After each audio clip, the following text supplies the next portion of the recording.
Bienvenue sur notre chaîne Top 5 Sénégal. Nous allons vous proposer le top 5 de la journée.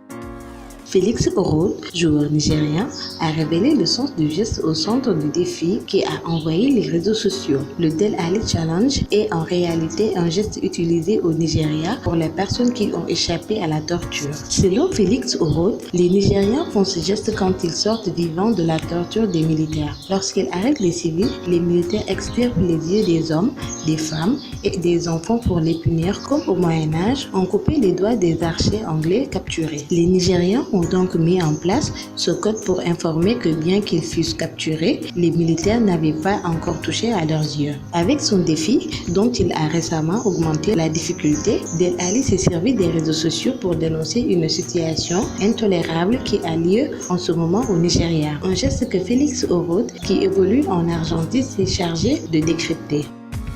Le Hopouya, qui était de retour du marché hebdomadaire de Dahra, tentait de traverser la route goudronnée. D'après les informations de Vox Pop, le choc a été si brutal que le Hopouya s'est renversé par la suite à une dizaine de mètres de la chaussée. Le corps sans vie de la victime nommée Mamoudouka a été acheminé à la morgue du centre de santé Elisabeth Diouf de Dahra. Les blessés sont admis au service d'urgence de la dite structure sanitaire. Les chauffeurs des deux véhicules, Badalou et Salissène, sont actuellement en garde à vue dans les locaux de la brigade de la gendarmerie de Dahra qui a ouvert une enquête pour déterminer les causes réelles de cet accident mortel.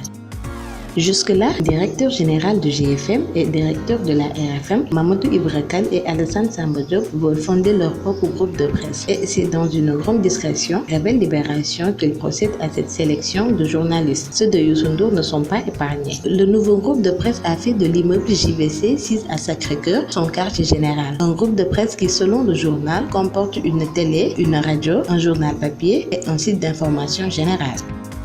Le FC Nantes tient presque son quatrième défenseur central. Pour pallier le départ de Kofi Djidji au Torino, c'est le Sénégalais Karam Boud, écrit également Wood, qui devrait rejoindre les Canaries sous la forme d'un prêt ou option d'achat. Sous contrat, le RSC Anderlecht, avec lequel il se trouve lié jusqu'en 2020, Boud, 28 ans, est attendu demain à Nantes pour passer la traditionnelle visite médicale. Le puissant défenseur central international constituerait un renfort de poids dans l'effectif de Miguel Cardoso, avec son 1,92 m pour 85 kg. Le patron du Parti socialiste, Ousmane Tanor Dieng, n'est pas prêt de libérer le fauteuil tant convoité à la tête de la formation politique des Verts. L'allié du président Macky Sall présidera aux destinées du parti, peut-être pour bien des années encore, en attendant de trouver une personne aux mains expertes pour lui succéder. Pour le moment, le parti se penche sur les ventes des cartes de membres et après un congrès sera convoqué. Comme pour le pays, je ne veux pas que le parti soit entre les mains expertes, a confié l'invité du grand jury de RFM de ce dimanche, repris par l'Observateur. Merci de nous avoir suivis et n'oubliez pas de liker, de vous abonner, de cliquer sur la cloche notification pour ne rater aucune information. À bientôt!